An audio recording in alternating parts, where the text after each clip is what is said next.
Assalamualaikum warahmatullahi wabarakatuh. Saya Dr. Hardianto Janggi, SMH, adalah dosen pengajar pada mata kuliah Pendidikan Kewarganegaraan pada kampus Timik Akbar Makassar semester genap tahun akademik 2019-2020.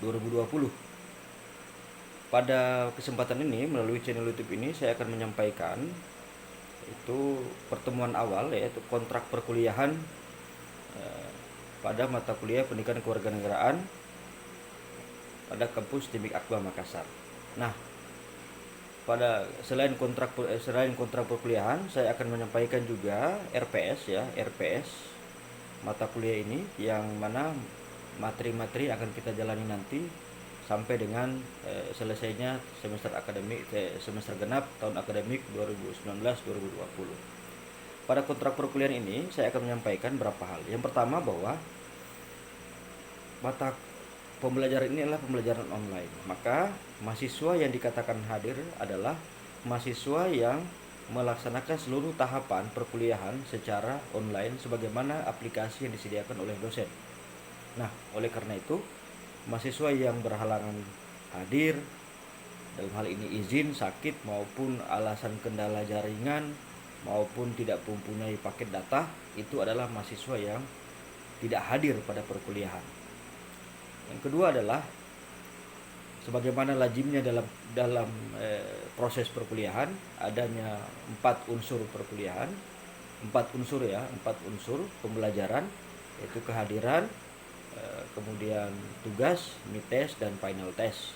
Di mana pada kehadiran adalah 40%, kemudian tugas 15%, kemudian mid test 15%, dan final test adalah 35%, atau mid test 20%, final test 30%.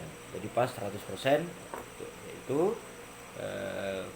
kehadiran 40%, kemudian tugas 10%, mid test 15%, dan final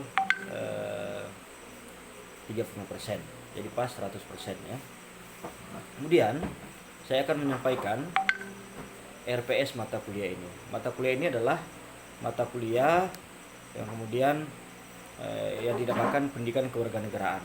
Itu dosen saya sendiri, Dr. Hardianto Janggi, SMH.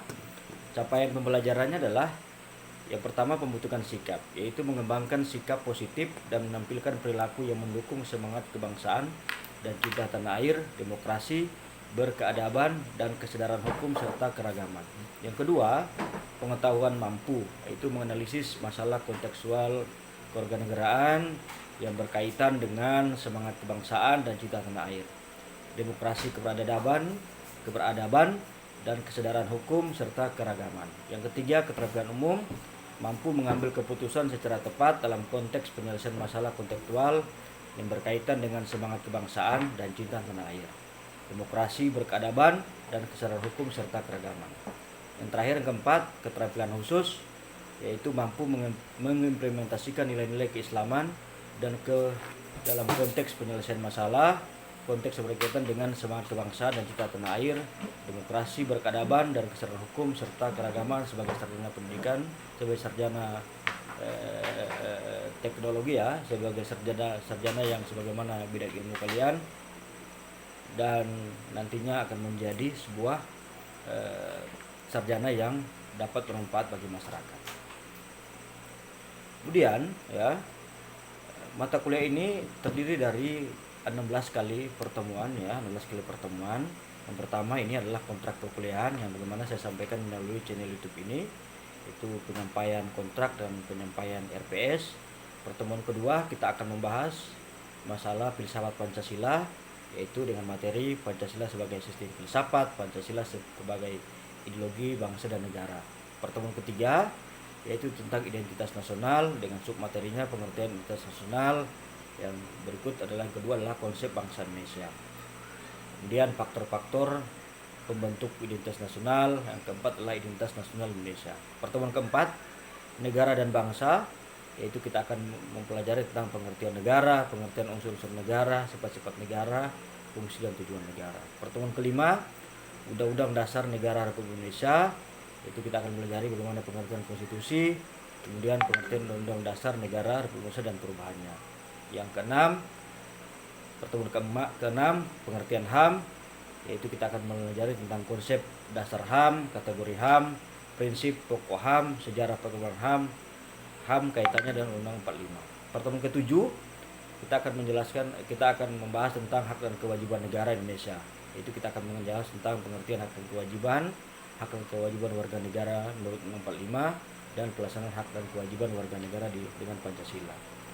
Pertemuan ke-8 kita mites. Pertemuan ke-9 kita akan belajar tentang demokrasi, yaitu tentang konsep dasar demokrasi, prinsip-prinsip dasar indikator demokrasi, kemudian perjalanan demokrasi di Indonesia. Pertemuan ke-10 kita akan belajar tentang negara hukum, yaitu tentang pengertian negara hukum, kemudian makna Indonesia sebagai negara hukum. Pertemuan ke-11 kita akan belajar tentang geopolitik, yaitu pertemuan pengertian geopolitik, kemudian sejarah dan lahirnya konsep geopolitik di dunia. Pertemuan ke-12 kita akan belajar tentang wawasan Nusantara, yaitu konsep dasar, yaitu tentang sub pokok bahasanya, konsep dasar wawasan Nusantara, kemudian wawasan Nusantara sebagai wawasan nasional, penjelasan wawasan Nusantara di Indonesia. Pertemuan ke-13 yaitu tentang otonomi daerah, pengertian otonomi daerah, hubungan kewenangan pusat dan daerah, pembagian urusan pemerintahan, hak dan kewajiban otonomi, kewajiban daerah, otonomi dalam otonomi daerah. Pertemuan ke-14 kita akan belajar tentang ketahanan nasional, yaitu tentang geostrategi dan geostrategi di Indonesia, model-model ketahanan nasional sebagai perwujudan geostrategi Indonesia.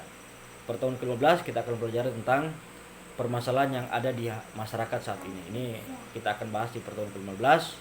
Pertemuan ke-16 kita ujian akhir semester. Nah, ini materi-materi yang sudah saya sampaikan. Silakan sebagai bukti bahwa kalian telah memutar video YouTube ini, kalian menulis pada bagian komentar pertemuan 1 ya, pertemuan angka remen 1.2, nomor stambuk dan kemudian nama lengkap kalian. Itu pada bagian komentar. Dan jangan lupa kalian like dan subscribe ya video channel YouTube ini. Dan kemudian untuk membuktikan lagi bahwa kalian telah memutar video ini, silakan kalian membuat video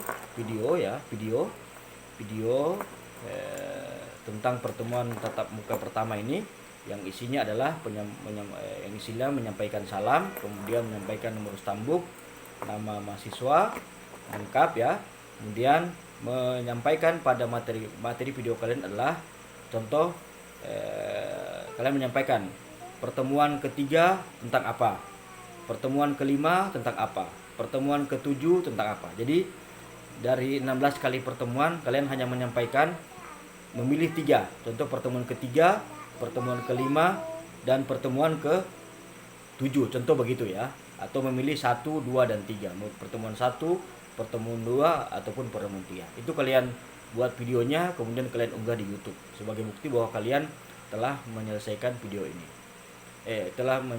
menyelesaikan menonton video ini ya. Itu saya kira ya, karena ini sifatnya kontrak perkuliahan pertama, silakan kalian lakukan. Dan pada grup WA dan link video nanti, link YouTube kalian nanti, video nanti kalian bagikan di grup WA, di grup WA perkuliahan, grup WA ya, grup WA kelas kalian ya. Demikian penyampaian dari saya. Saya akhiri, wabillahi taufiq wal hidayah. Wassalamualaikum warahmatullahi wabarakatuh.